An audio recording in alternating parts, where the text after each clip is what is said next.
بسم اللہ الرحمن الرحیم۔ السلام علیکم۔ شیطان کی تھوک۔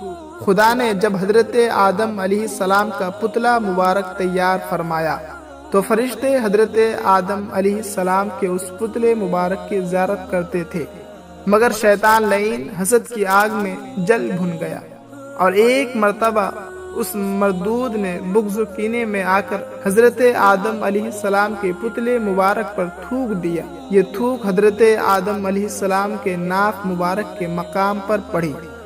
اللہ تعالیٰ نے حضرت جبریل علیہ السلام کو حکم دیا کہ اس جگہ سے اتنی مٹی نکال کر اس مٹی کا کتا بنا دو۔ چنانچہ اس شیطانی تھوک سے ملی ہوئی مٹی کا کتا بنا دیا گیا۔